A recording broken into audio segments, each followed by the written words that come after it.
The physical body of the pharaoh was rendered timeless, perhaps turned into an open gate, or perhaps a type of anchor. It was heavily supplied with all manner of spells, amulets, talismans, and other forms of magical protection.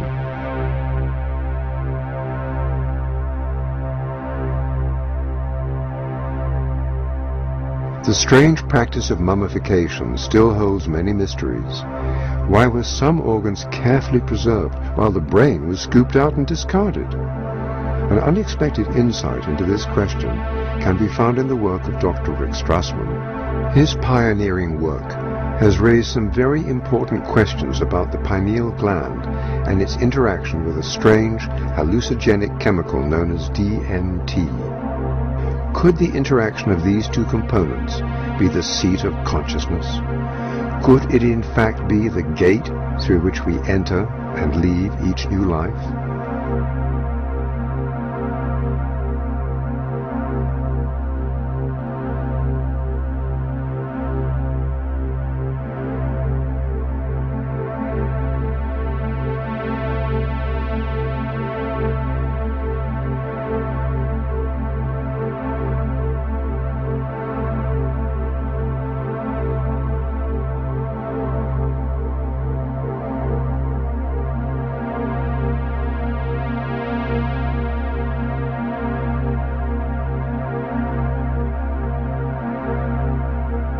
In terms of how the study started, I was interested in seeing if I could determine a biological basis of mystical states. That was probably how things started in the first place. And I was quite impressed with some of the commonalities that seemed to occur between spontaneously occurring mystical states, such as those that occurred with meditation and with spiritual practices, and even those described, from near-death experiences.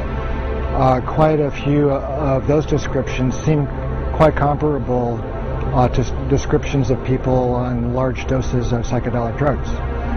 And so I started to think about the possibility of some kind of compound in the brain with psychedelic properties that could be underlying some of these spontaneous experiences. I began becoming interested in the pineal gland as a possible source of some kind of psychedelic chemical in the brain. It's an extremely mysterious organ. It's quite small. There seemed to be some kind of a kind of visual correspondence with light and with color in the pineal. And also it has quite a long history in the context of the mystical literature. It's been described as the third eye and as the crown chakra, those kinds of things. And it's spoken of as being activated when people attain quite high mystical states. And so one of the interesting aspects of pineal development also is that it appears in the human embryo at around 49 days of gestation. And 49 days is also the time that the Tibetans believe is required for one soul to incarnate onto the next. So that was a pretty interesting, coincidence. At the time of the differentiation of the fetus into either male or female, that also occurs at that 49-day period. And so I was struck with this interesting kind of temporal, correspondence. And so as time went on, I started, looking into some of the chemistry of the pineal gland. And it seemed as if it was capable of making a compound called DMT. DMT stands for dimethyltryptamine. It's like a chemical cousin of serotonin. And it's quite a profound hallucinogenic type of chemical. It seemed as if the pineal contained all of the precursors and all the enzymes and all of the building blocks that would be required to make DMT. So I started speculating about perhaps there was DMT released in the pineal gland and stimulating the brain under extraordinary states, either through spontaneous mystical states, the time of death, or at times close to death. And also I started speculating that perhaps it was stimulated at the time of birth as well. The pineal gland is extremely well protected from stress, but you can stress the pineal gland if the stress is great enough. Pineal's protective mechanism can be overridden. And so obviously the most stressful time in a person's life is at the time of death. the stress hormones like adrenaline and endorphins are at extraordinarily high levels at the time of death. And so that could, possibly stimulate the formation and the release of DMT from the pineal gland at that time. And so you can, conceive of an individual's consciousness at the time of death being exposed to this big flash of DMT. And so the last thing that one is conscious of in the body is the release of this huge amount of this incredible psychedelic compound.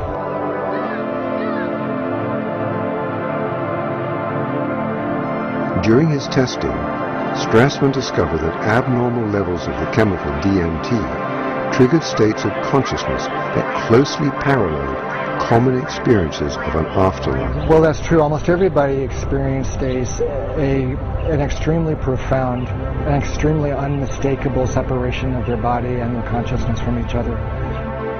DMT at higher levels acted as a type of catalyst for near-death experiences. In fact, it seemed to actually induce the machinery of the afterlife to swing into motion. I suppose one of the most unexpected aspects of the study's results was the frequency with which people described a kind of contact with these intelligent kinds of entities that were conscious of them and interacted with the volunteers in this quite strange space.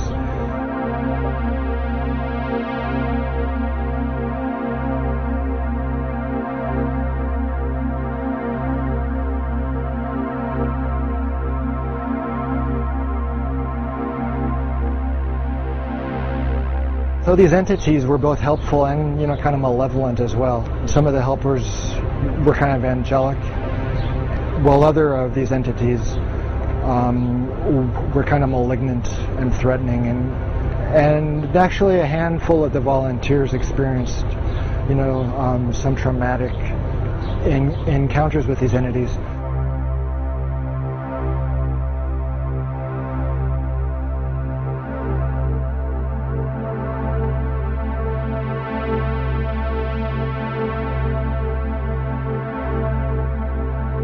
The hallucinogenic state, like the dreaming state, is a temporary disconnection from the physical body. The dreamer becomes a discarnate intelligence, traversing higher realms, no longer bound to the restrictions of time and the standard laws of physics. DMT is, kind of a portal, or, kind of a door for the transport of the spirit out of the body, it appears to me. In some ways, the occurrence of DMT in our brains, in our bloodstream, is kind of validation of a spiritual reality in quite a few ways. Could this strange chemical be offering us a window into events to come in the afterlife? The frequent appearance of helpers or assistants to ease us through the transition to other planes of existence suggests at least a strong parallel with funerary and afterlife traditions throughout history. The discovery of the unusual properties of the pineal gland illuminate the many strange references to this most mysterious part of the brain. In strange and unexpected ways, the temples demonstrated a special emphasis on the pineal gland and its role as the intermediary between mind and body, the seat of consciousness, and possibly the gateway into and out of life. The results suggested that the mysterious pineal gland may be linked to the mechanism through which we enter and leave our physical bodies. Could this have been the reason that the brain of the deceased pharaoh was removed? Was the pineal a kind of link or bridge or tether between the physical mummified body and the consciousness? From the very beginning of time, we see evidence of a science that described and somehow aided the transition of consciousness from a material existence to existence on a higher plane.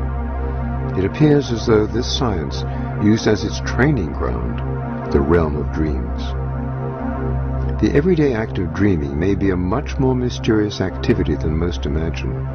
It may be a portent of things to come in the afterlife. The strange state of consciousness that one achieves during lucid dreaming might be the secret ability that opens doors in the afterlife.